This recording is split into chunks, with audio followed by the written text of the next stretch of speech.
सबके प्रणाम, नमस्ते।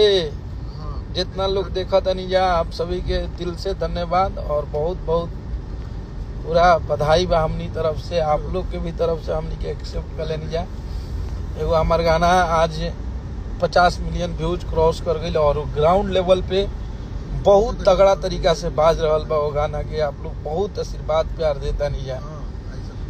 हर जगह पे, हर शादी में, हर रोड पे, ग्राउंड लेवल पे वो गाना बाजता। तो वो गाना खाती आज वो गाना के हमरा जौन हमार चैनल है अन्नपूर्णा फिल्म, ओकरा पर 50 मिलियन व्यूज गई, ऑल ओवर तो 100 मिलियन से भी ऊपर बा वो गाना।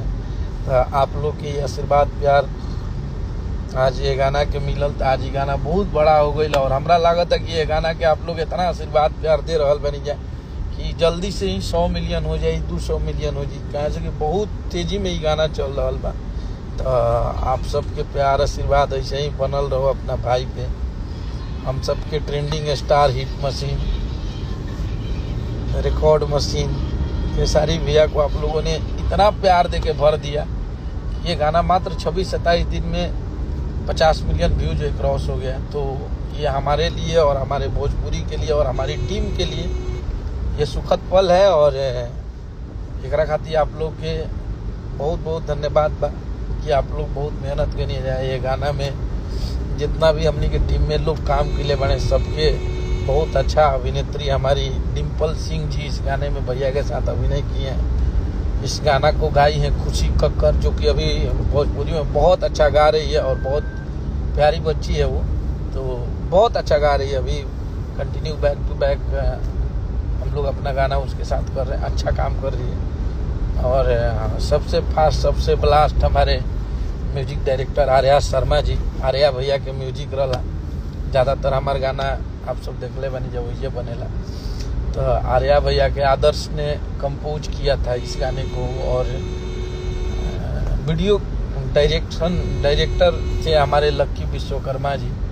तो सभी को बहुत बहुत धन्यवाद। हमारे डिजिटल जो भी देखते हैं, दीपू, हैप्पी, चंदन, सभी को बहुत बहुत बधाई कि हम सबका मेहनत रंग लाया और हम लोग मेहनत किए तो एक बड़ा गाना निकल के भोजपुरी के लिए हम सब के लिए आया। तो बस आप सब ऐसे ही आशीर्वाद प्यार बनाए रखिए। बहुत जल्दी फिर एगो बहुत तगड़ा गाना हमने के शूट करत नहीं जा और आप सबके बीच में आई। तो आप लोग बस प्यार आशीर्वाद ऐसे ही बनौले रहिए अपना भाई पे, अपना बेटा पे। हरदी लागे जान की टू बहुत जल्दी ओकरा के भी कह जाई। थोड़ा सा समय बाद सैड सॉन्ग में ये ऐसे कि सैड सॉन्ग वो टाइप के बन नहीं के पाओ। और अभी जौन भी गाना पहले के बहुत सारा शूट भइल बा, तो हर कंपनी के डिलीवर क के तो अभी चल रहा बा। बहुत जल्द आप सब 10-15 दिन में सैड सॉन्ग भी सुनब जा। थोड़ा सा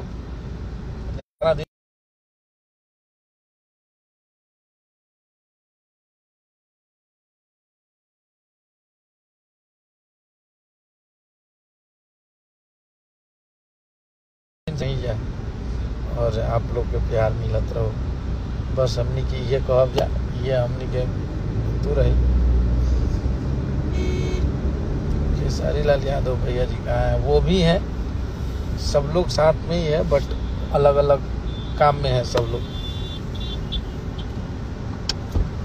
चलिए, आप सबने बहुत प्यार दिया है इस गाने को और बहुत आशीर्वाद दिया है इस गाने को और फाइनली ये गाना आज 50 मिलियन क्रॉस हो रहा है। तो मैं सोचा कि आप सबको धन्यवाद दे दूं, आप सबको बोल दूं कि आप लोगों ने बहुत सपोर्ट किया, बहुत प्यार दिया हम सभी को। सीधा ना ब्रदर, अखिलेश भैया को जो प्यार करते हैं शेयर करो। अरे भैया थैंक यू। खेसारी लाल यादव भैया का सैड सॉन्ग चाहिए। बिल्कुल बिल्कुल आएगा सैड सॉन्ग। आप लोग जो जो बोलेंगे वो आएगा, क्योंकि हम सब आपसे हैं। तो आप लोग बस धैर्य रखिए, सब धीरे धीरे चीज़ें मिलेगी, बढ़िया बढ़िया चीज़ें और बहुत बढ़िया बढ़िया चीज़ पे काम चल रहा बा। देखिए हमारा भाई विक्रांत, कैसे हो बाबू? तो आप सब आशीर्वाद प्यार ऐसे ही बनाए रखें और हमारा मेहनत जारी है। हम लोग अपने मेहनत में लगे हुए हैं, धीरे धीरे बढ़िया प्रयास कर रहे हैं और ऐसे ही आप सबका आशीर्वाद प्यार मिलता रहे। जियो शेर, जय हो भैया। राहुल भाई, हमारे राहुल सिंह जी कमेंट कर रहे हैं भाई, इमोजी भेजा था। मिस यू नूतन बाबू। हाय नूतन।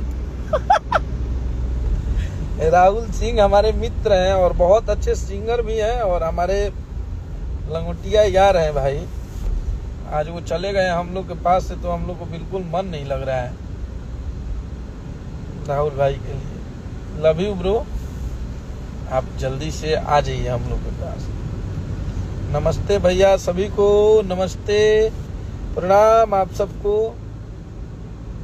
ले लू फिर वही पे आ जाइए ऊपर है। हर के अब ना मुस्कुरा लो तो पल में रूठ जालो तो, चरत जैसे दिया होला वैसे बुत जालो तो। बहुत अच्छा गाना है ये, मेरा फेवरेट गाना है। आप लोगों ने बोला कि सुना दीजिए एक सैड सॉन्ग, सुना दीजिए।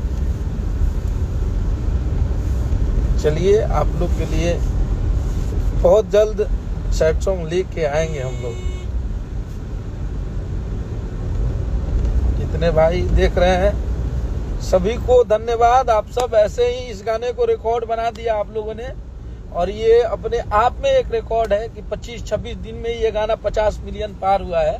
इसको इतना स्पीड कर दीजिए अब कि ये 100-200 मिलियन तक जाके रुके बस। विवेक भैया नमस्ते। विवेक सिंह जी लिख रहे हैं जय हो भैया।